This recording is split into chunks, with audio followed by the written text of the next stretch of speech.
para que griten de felicidad. Bueno, vamos a hablar primero de ataque isquémico transitorio. En esta etapa nos toca ver todos los eventos cerebrales vasculares que son isquémicos y hemorrágicos. No sé si ya han tenido las clases de infartos o todavía no. Algunas no. A ver, déjenme ver si aquí la agarro. Bueno, voy a hacer como siempre un recuento de esto y al final vamos a ver lo del ataque isquémico transitorio. Bueno, las enfermedades cerebrovasculares son todas aquellas enfermedades o lesiones o afecciones que van a ocasionar una pérdida funcional, ya sea transitoria o permanente, de las funciones del cerebro, ¿ok? Y pues van a ser de inicio súbito y pueden ser por dos causas. Una es que no le llegue sangre al cerebro y esto es cuando pasan oclusiones arteriales, o la otra es que haya una ruptura y provoque una hemorragia.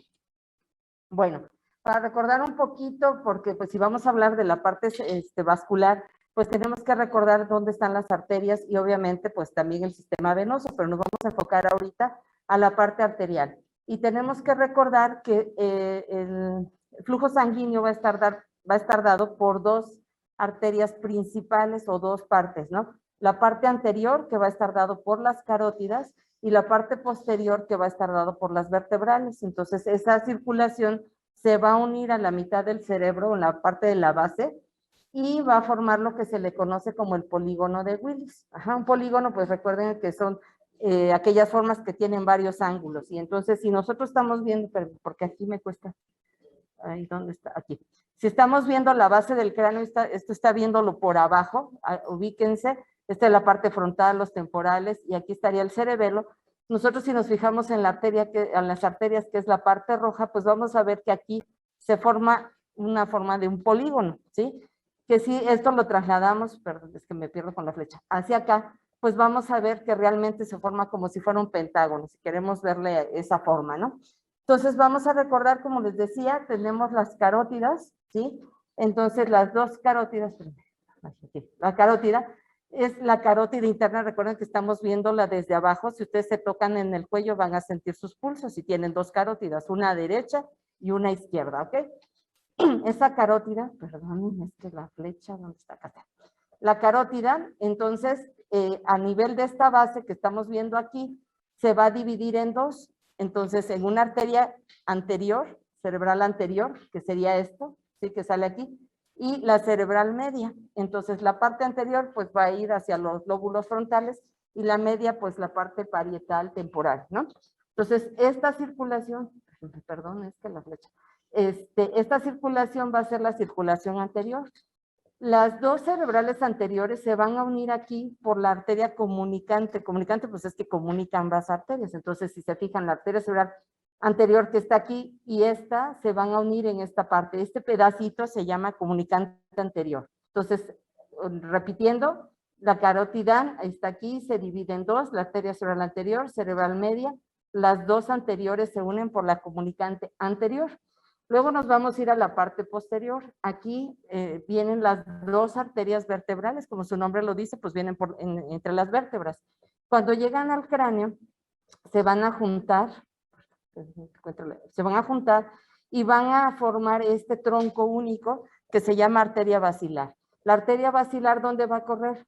Por la parte anterior del tallo cerebral. Aquí está, lo están viendo ustedes. ¿Se acuerdan qué partes forman el tallo cerebral? ¿Cuáles? El bulbo, el puente y el mesencéfalo. Entonces, por esta parte, aquí, anterior del tallo cerebral, viene la arteria basilar. Y esta arteria basilar va a llegar y va a formar una Y que forma dos arterias. Entonces, si adelante tenemos las cerebrales anteriores, aquí, ¿qué serán? Las cerebrales posteriores. Entonces, si se fijan, forma una Y aquí. Entonces, ¿cómo se va a comunicar con la parte anterior? Tiene que llegar aquí hasta donde se está bifurcando la carótida. Entonces, por este pedacito de trayecto que se llama comunicante posterior. Entonces, ¿cuántas comunicantes tenemos? Una anterior que une a las dos arterias cerebrales anteriores. Y la comunicante posterior que va a unir ¿qué con qué? Las cerebrales posteriores con la parte anterior, ¿ok? Entonces, esto es lo que va a conformar el polígono de Willis. El polígono sería esta parte que queda aquí como un pentágono que está formada por todas las arterias de la circulación anterior y circulación posterior. ¿Queda claro cómo está formado? la circulación, porque es importante entenderlo para poder saber qué es lo que nos pasa. Bueno, vamos a hablar de otros conceptos. Ya vimos las arterias. Bueno, las arterias, ¿para qué nos van a servir? Para llevar la sangre, ¿desde dónde? Desde el corazón hasta el cerebro. Y el cerebro, pues, es muy especial, ¿verdad? Porque siendo el líder de todo nuestro cuerpo, pues necesita las cosas muy específicas. Lo hablábamos cuando hablamos de la homeostasis, por ejemplo. Entonces, algo que necesita para funcionar, pues, es precisamente que le llegue sangre. Y estos son los requerimientos, esto es importante recordarlos. Entonces, el flujo sanguíneo cerebral, que sus iniciales son FSC, es de aproximadamente 65 mililitros, pero es por minuto por cada 100 gramos de tejido cerebral, ¿ok? Entonces, esa es la cantidad de sangre que le tiene que llegar al cerebro, ¿ok? Otra cosa, ¿qué otras cosas necesita? Bueno, ya le llega la sangre, pero ¿qué contiene la sangre? Pues uno, que le lleve el oxígeno, ¿verdad? Entonces, le tiene que llegar de oxígeno de 3 a 5 mililitros por minuto por cada 100 gramos de tejido cerebral, siempre y cuando el tejido cerebral sea normal. ¿Qué quiere decir? Que si tiene mayores requerimientos, o sea, que por ejemplo, si está lesionado, puede ser mayor su requerimiento. Eso es lo que quiero decir con eso. Y de glucosa, pues de 5 a 7, así olvidándonos de los decimales, de 5 a 7 miligramos por minuto por 100 gramos de tejido cerebral. Entonces, esas son las tres cosas principales que necesita: que le llegue bien la sangre y que la sangre transporte bien el oxígeno y transporte bien la glucosa, ¿ok? Esas son las partes más importantes. Bueno, vamos a hablar entonces, les decía, de los ataques o de los eventos vasculares cerebrales.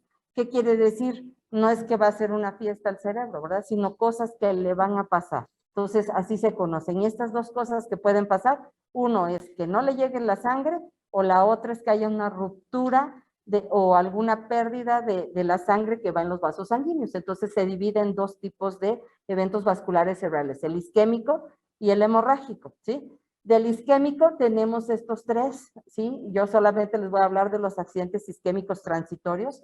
Siempre les he dicho que en medicina tenemos que recordar que lo que dice el nombre nos da una idea de lo que está pasando. Entonces, ahí nos está diciendo que es un accidente isquémico, pero algo importante es que es transitorio. ¿Qué quiere decir? Que no dura todo el tiempo, ¿ok? Luego ya tenemos como tal el infarto, que ahí sí ya hay una muerte cerebral, y el infarto lacunar, que también hay, pero en cantidades pequeñitas casi siempre, porque se tapan vasos pequeños, y está muy asociado pues a la hipertensión arterial, a la diabetes y a la aterosclerosis, ¿no? Entonces son los infartos lacunares.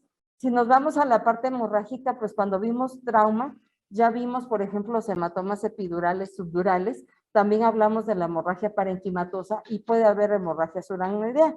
No todos van a ser de tipo traumático. También alteraciones de la presión arterial, por ejemplo, nos pueden dar ese tipo de lesiones, ¿ok? Bueno, ¿por qué es importante hablar de los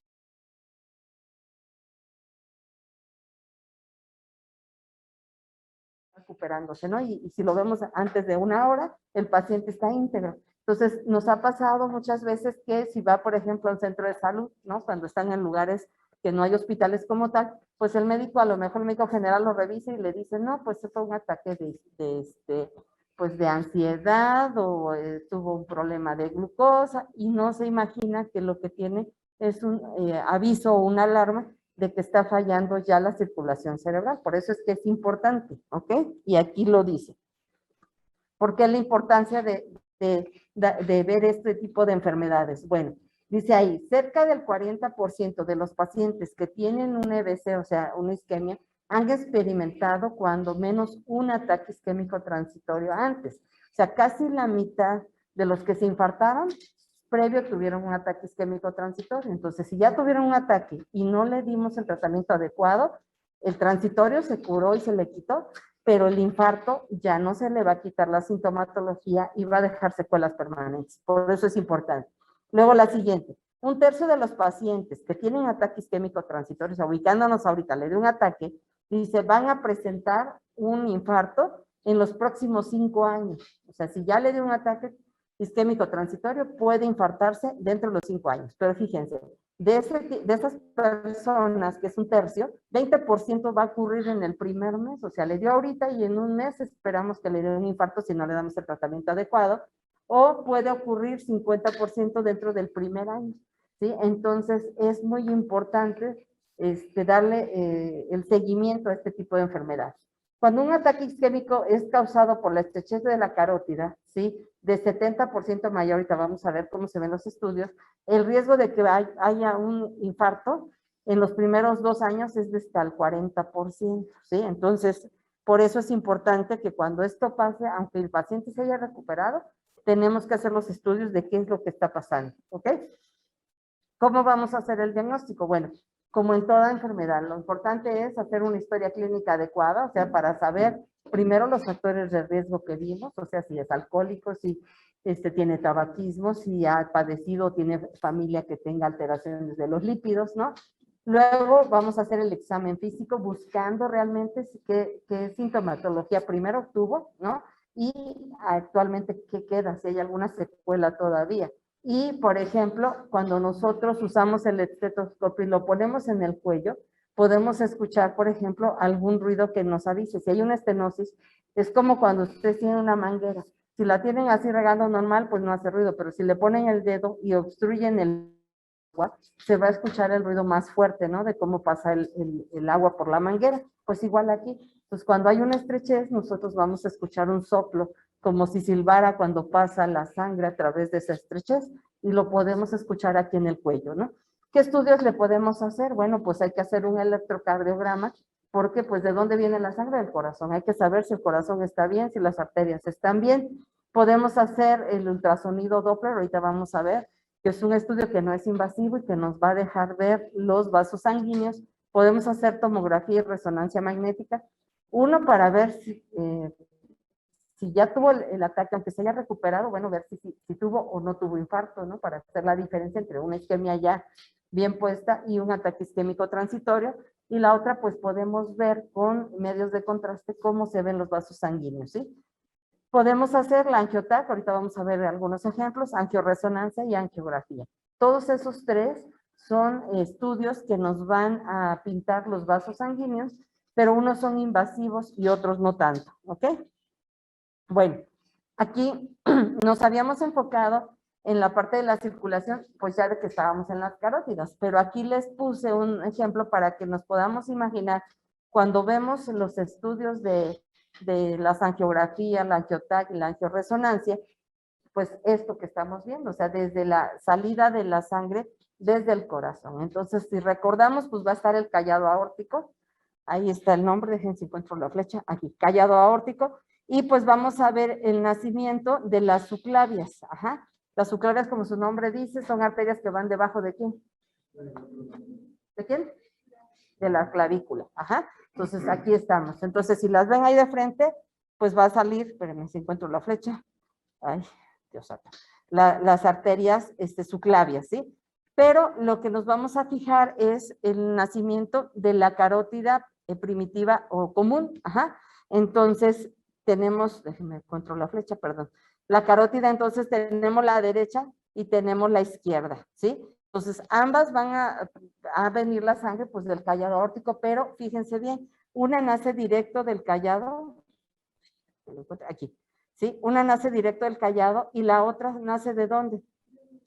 De la subclavia, ¿ok? Y un poquito más atrás nos va a salir las vertebrales. Entonces, cuando hacemos las angiografías o los estudios de los vasos sanguíneos, esto es lo que vamos a ver. Después de que ya vemos las carótidas, encuentro la flecha, aquí está. Las carótidas, vamos a fijarnos, pues se van a dividir en dos, esta que es el tronco común o primitiva, ajá, de la carótida común, ajá, se va a dividir en dos, ¿en quiénes dos?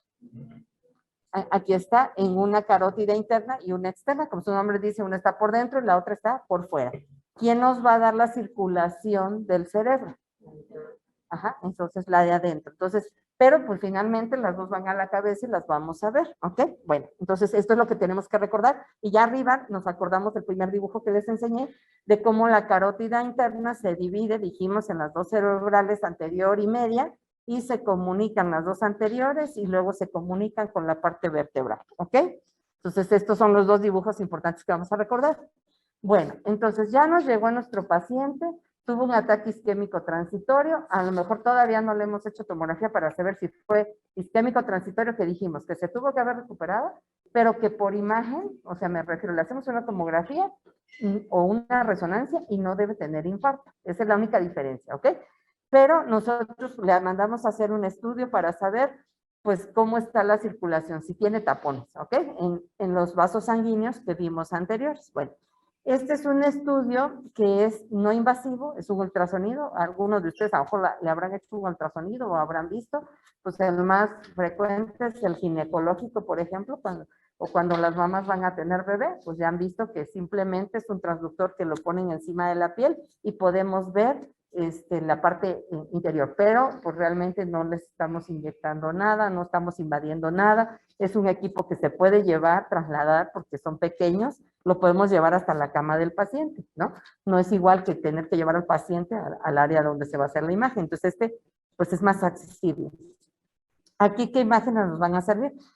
Pues nos va a servir algo que se llama Doppler color. ¿Qué nos va a dejar ver el Doppler? Pues bueno, el flujo sanguíneo. Lo vamos a poder ver cómo corre la sangre a través de las mangueras, ¿sí? Entonces, como si estuviéramos viendo como con unos lentes especiales, cómo pasa, por ejemplo, en una manguera el agua, ¿ok? Y que el agua estuviera pintada de un color, ¿ok? Para que nosotros lo pudiéramos ver. Entonces, como cuando ustedes están parados enfrente de un río y ven cómo va corriendo el agua, pues ven el camino, ¿ok? Entonces, aquí, ¿qué es lo que estamos viendo? En la primera imagen, vamos a imaginarnos que el paciente, bueno, va a estar acostado, va a estar, si vamos a revisar el lado derecho, va a estar volteada la cabeza hacia el lado izquierdo, y pues así como ustedes se pueden ir tocando aquí el pulso, pues este trayecto que ustedes se tocan, que es entre pues, la clavícula y la parte inferior de la mandíbula, es la parte que puede llegar al ultrasonido. Realmente podemos ver nada más la parte del cuello, ¿sí? Entonces vamos a estar viendo aquí, estaríamos viendo de los troncos que vimos. No vamos a ver la aorta porque está hasta acá abajo, pero ¿quiénes veríamos aquí? La carótida común, ajá, el tronco primitivo y su división, ¿verdad? La bifurcación.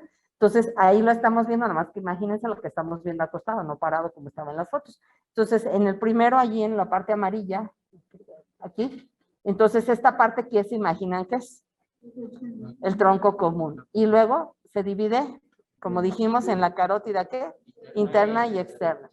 ¿Y qué les llama la atención? A ver, tú, doctor. A ver, tú. Que hablé y ahorita te pasé. A ver, ¿qué ves? Ajá, si estuviéramos viendo un tubo, entonces vemos que hay ahí, ¿qué cosa? Un tapón, ajá, pero ¿es uno o dos? O sea, así como ves tú la imagen, ¿ves un solo lado o ves los dos lados tapados? Dos lados. Ajá, ¿por qué? Porque si estamos viendo un tubo, ay, perdón, aquí ves algo que estorba y aquí también. Entonces aquí se estrecha. Entonces si se estrecha el paso, ¿cómo le llamamos a eso? Estenosis. Y como es, ¿qué vaso sanguíneo? Entonces se llama estenosis carotidia. Obviamente ustedes tienen que decir en qué parte está. Entonces está en el bulbo, se puede decir, donde se va a dividir en las dos, ¿ok? O poquito antes de la intersección, ustedes tienen que definir. Bueno, ahí está una foto y al ladito les puse otra. Hagan de cuenta que ese vaso ustedes lo cortan así, y como si fuera una salchicha y la vieran de frente, ¿no? Allá está. Entonces ahí pueden ver, digo, no es el mismo, pero pues semejante, así es como veríamos. El calibre del vaso, perdón, el calibre del vaso sería esto, todo esto sería lo que está en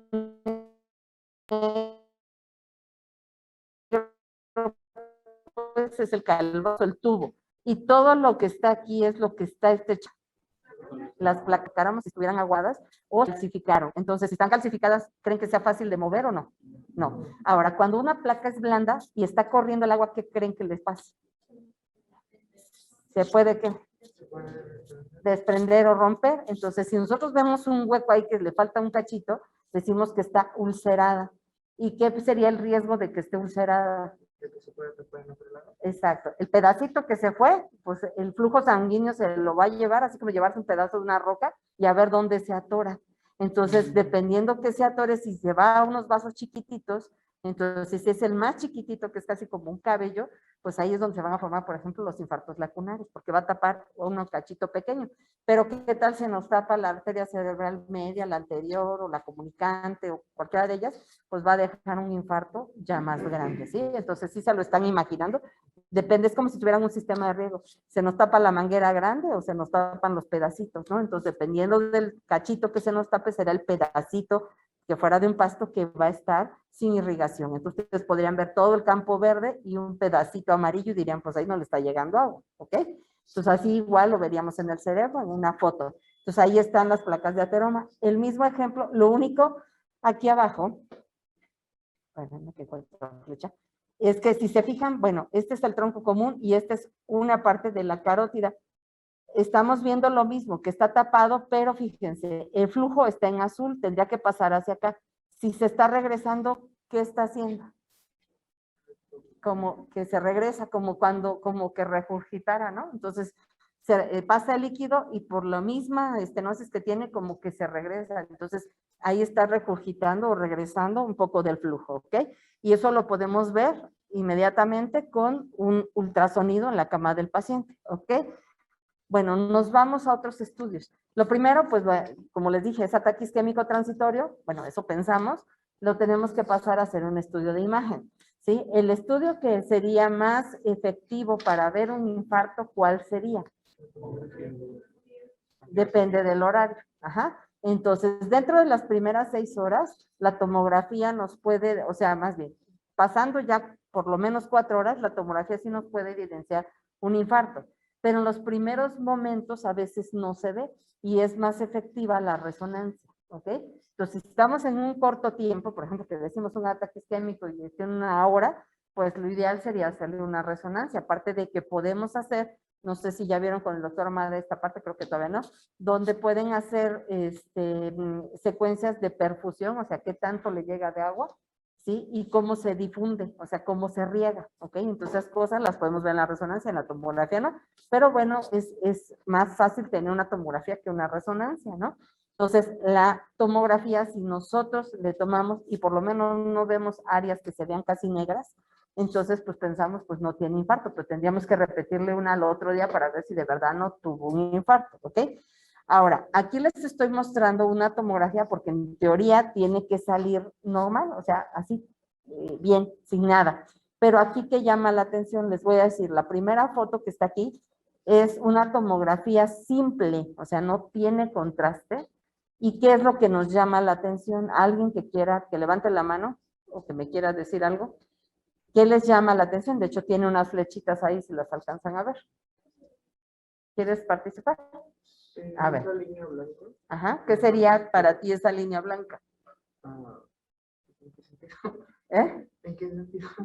O sea, pues es una línea blanca, pero ¿qué sería? ¿Qué estructura sería? Es la parte... Ajá, ya te ayudaron.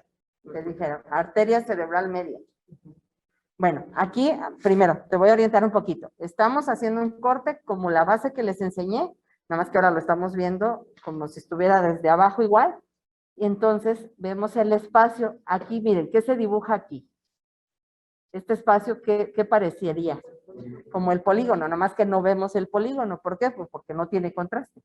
Pero estamos viendo una rama que sale, que es, ya te dijeron, la arteria cerebral media. ¿Por qué crees que la vemos si el estudio es simple y no le pasamos contraste? Porque le falta la irrigación.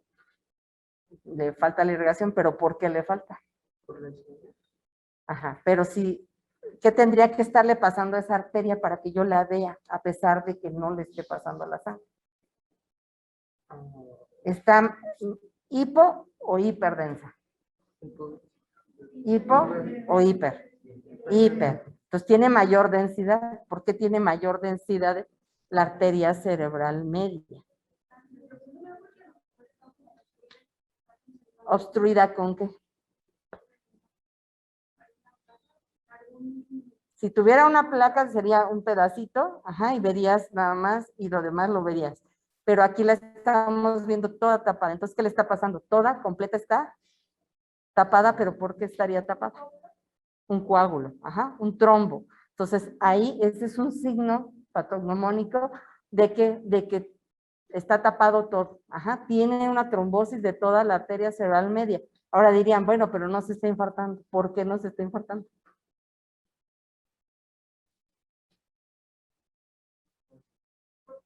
Porque tiene comunicantes por otro lado, ¿verdad? O a lo mejor todavía alcanza a pasar algo de sangre. O sea, todavía no está infartado, si no veríamos negro todo este lado.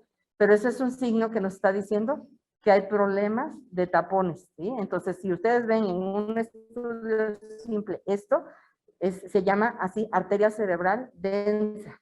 Ajá, entonces es un signo de trombosis.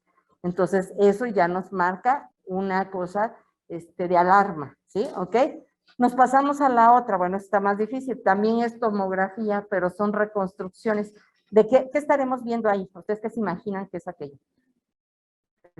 ¿Estamos viendo hueso? ¿Estamos viendo cerebro? ¿O qué estamos viendo? Lateral a la vértebra. ¿Estamos viendo qué, perdón? Sí vemos partes de las vértebras, pero me refiero a estos tubitos que alcanzan a ver, ahí dónde está la fecha, estos tubitos que están.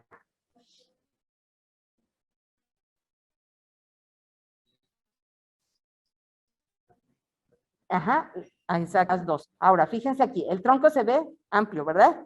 Y luego vemos uno, lo ven, una arteria la ven bien, y la otra, ¿qué le pasa aquí? Parece que le dieron una mordida, ¿verdad? Ajá. Esto es lo que se le conoce como angiotac, ¿sí? Hacen la tomografía, obviamente le pasan contraste para que se pinten los vasos, el contraste se va a hacer denso y lo vamos a ver.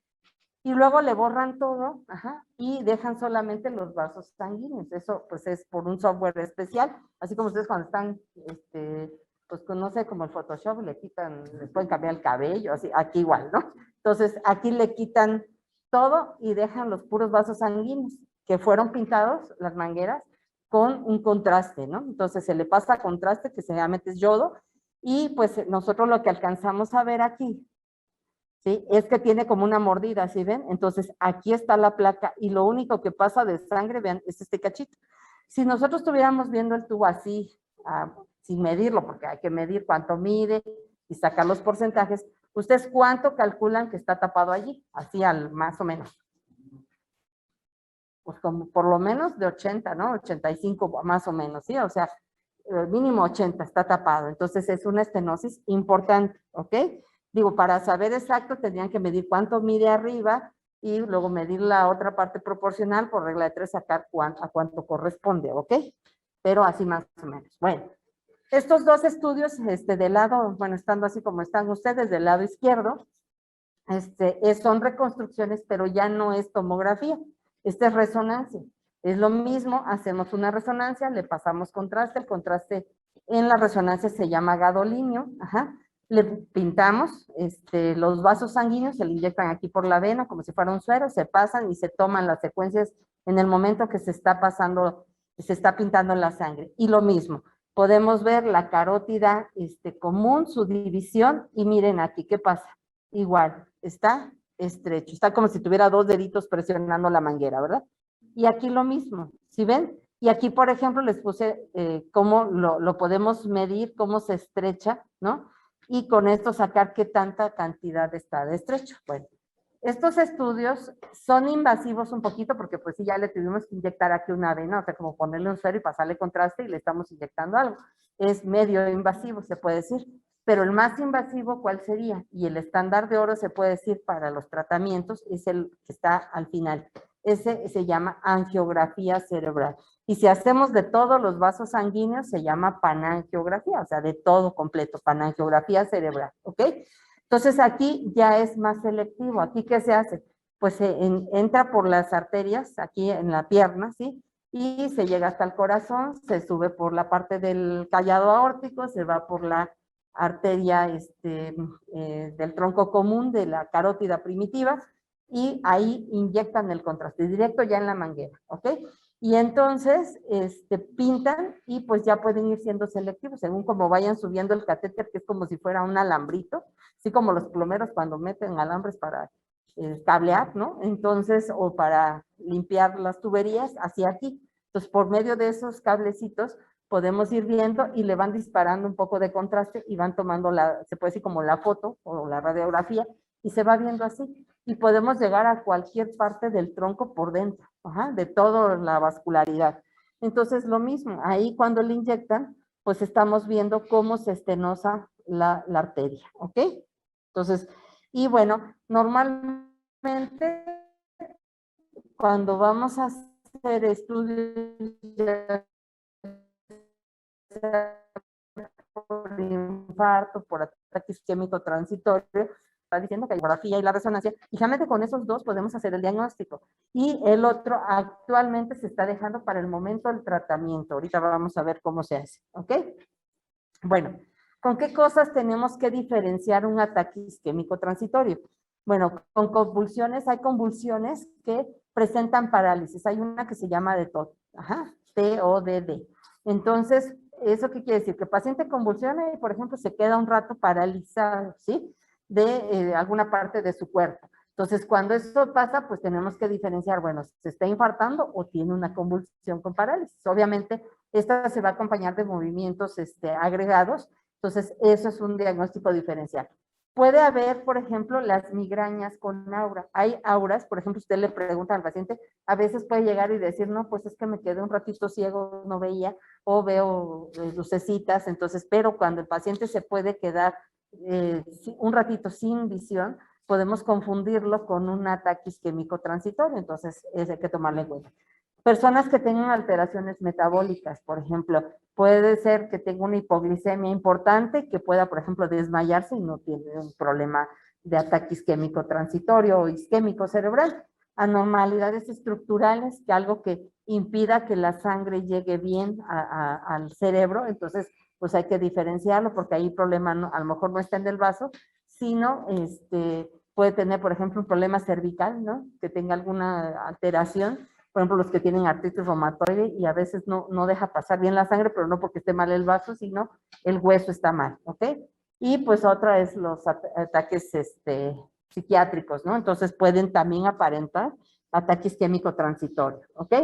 Bueno, el tratamiento, ¿cómo está? ¿A qué está enfocado? Pues como cualquier otra lesión cerebral. Lo primero es que hay que administrar oxígeno para que le llegue bien oxígeno al cerebro.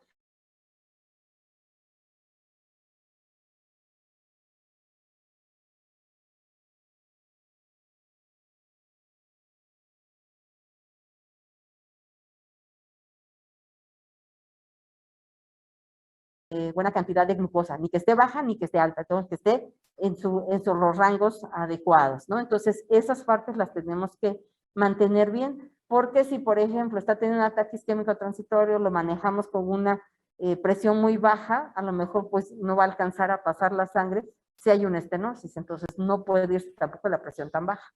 Entonces, todo eso tenemos que cuidar.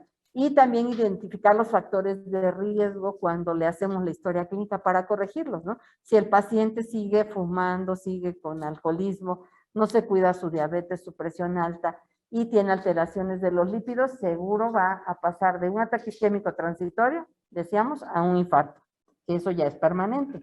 Ok, bueno, el tratamiento médico. El paciente se recuperó, ¿qué tenemos que hacer? Bueno, pues tratar primero de que si ya tenemos algo que esté impidiendo bien el paso de la sangre, pues si algo es pequeño para pasar, si la sangre es muy densa, pues nos va a costar más pasar. Vamos a suponer si nosotros tenemos en la casa el lavadero, ¿no? De los trastes o ¿cómo se llama? El fregadero de los trastes, y ya tenemos medio tapada la tubería. Se han visto cuando el plomero llega y le quita y tiene así como mucha cochambre el tubo, pues ahí va y le cambia el tubo, ¿no? Pero si nosotros lo tenemos así, es más fácil que se vaya el agua a que se vaya, por ejemplo, un caldo con grasa o un atole. Entonces, ¿qué tenemos que hacer? Diluirlo, ¿sí? Para que pueda pasar adecuadamente. Entonces, para eso se usa, por ejemplo, el antiagregante plaquetario. Nos va a ayudar a que no se formen trombos, a que no haya problemas de trombosis, que se vayan además a la placa adhiriendo más células, ¿no? Entonces, le damos antiagregantes plaquetarios. Los dos más importantes, pues uno es la aspirina, que el tratamiento va de 100 a 325 miligramos por día, y el clopidogrel. Son dos que impiden que se agreguen las plaquetas, pero también tener en cuenta que el paciente, por ejemplo, si fuera sometido a una cirugía, pues va a tardar más en coagular la sangre, porque lo estamos manteniendo con un problemita de antiagregante plaquetario. Igual usar anticoagulación, podemos usar pues como tipo heparina, de bajo peso molecular como el Clexane, o puede haber ya como tal antiagregantes ya bien como la warfarina y otros, ¿no? Pero también lo mismo, están indicados para evitar que haya émbolos, y en estos casos cuando lo usamos más, cuando detectamos que hay un problema cardíaco, por ejemplo en la fibrilación auricular. ¿Por qué? Porque está mandando émbolos, se desprenden trombos, entonces ahí hay que mantenerlo anticoagulado, ¿ok? Y cuando hacemos esto hay que estar vigilando bien los índices que nos marcan la coagulación para no llevarlo también a que provoque una hemorragia. Si no, de un evento isquémico puede pasar un hemorrágico, ¿sí? Y pues tenemos que manejar muy bien la presión arterial y aquí pues usar vasodilatadores, que el vaso sanguíneo tenga más flexibilidad. Es cuando, como ustedes cuando quieren inflar un globo, se lo ponen y no pueden, pues normalmente lo aflojan o lo estiran para que puedan inflarlo, ¿no? Entonces, un vasodilatador, dan cuenta que va a hacer esa función de como estirar el globito para que sea más fácil, ¿ok?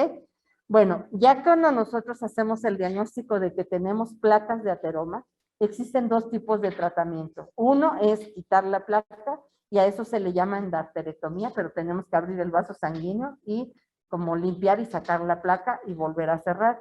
Claro que esto pues es una cirugía mayor. Para poder hacerla, bueno, pues muchas veces tenemos que cuidar el flujo, que siga llegando el flujo sanguíneo, porque si no en lo que lo operamos a lo mejor pues le dejamos un infarto porque no pasó sangre. Entonces existen diferentes formas de hacerlo. Aquí les pongo el ejemplo, cómo se colocan pinzas, se le pone un tubito para que pueda seguir pasando la sangre mientras nosotros quitamos la placa y se hace el cierre con sutura microvascular, ¿ok? Y el otro tratamiento muy extendido pues es la hacer angioplastía, como su nombre lo dice, pues es hacer un cambio en los vasos sanguíneos, y esto que se trata cuando tenemos estenosis. Al momento que hacen la angiografía, meten los catéteres como se ve aquí en el primer plano. Primero meten un catéter y lo pintan, lo pintan para poder ver los vasos sanguíneos, pero ya perdí la flecha. Y cuando ya se va a hacer el tratamiento, pues se mete un catéter que lleva un balón, ese catéter y esa malla, me pierdo con la flecha. Bueno, en el primero aquí, se mete ese catéter, vean cómo está la estenosis, como decíamos, pues en forma bilateral o está concéntrica, y se mete el baloncito y aquí lleva la malla. Después el balón se infla, ¿sí? Y pues queda así, la malla queda como presionando la placa, y es como si la ferulizaran por dentro, ¿ok? Y luego desinflan ustedes el globo y lo retiran y pues ya queda ahí el stent, que es como un tubo que está metido dentro dentro del vaso sanguíneo. Esto no es exclusivo para las arterias cerebrales, se usa para las cardíacas, para las renales, en cualquier parte del cuerpo se puede poner, mientras que se pueda adherir perfectamente, ¿no? Entonces ahí les puse el ejemplo, allá lo pueden ver desde la parte inferior para que puedan ver, y es como ferulizar la arteria. Entonces eso disminuye el hecho de que, más bien favorece el paso sanguíneo, y aún así, como es un cuerpo extraño, pues se tiene que mantener con anticoagulantes o con antiplaquetarios para que también las células no se peguen a esa malla, ¿ok? Y no vuelva a formarse un trombo. Esta la ventaja que es, pues es que son procedimientos no tan invasivos como una cirugía, porque pues les digo, le hacen una punción, le ponen el catéter, lo retiran, dejan al paciente en reposo unas horas o 24 horas al siguiente día con un peso aquí para que no haga un trombo en la zona de entrada en la pierna, y si todo está bien, pues se puede ir de alta y sus funciones siguen completamente normales, no es tan agresiva como una cirugía, ¿ok?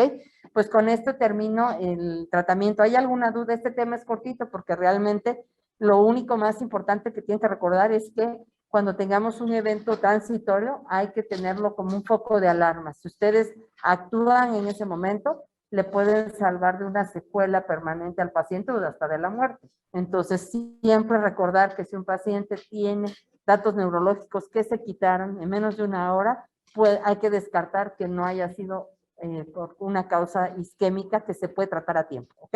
Entonces, es lo único que tienen que recordar. ¿Alguna duda?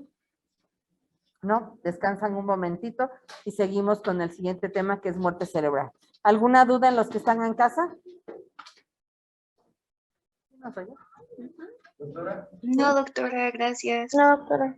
Doctora, y las personas que ya quedan con Mestén ya va a ser de por vida, ¿verdad? Sí, ya, no se retiran.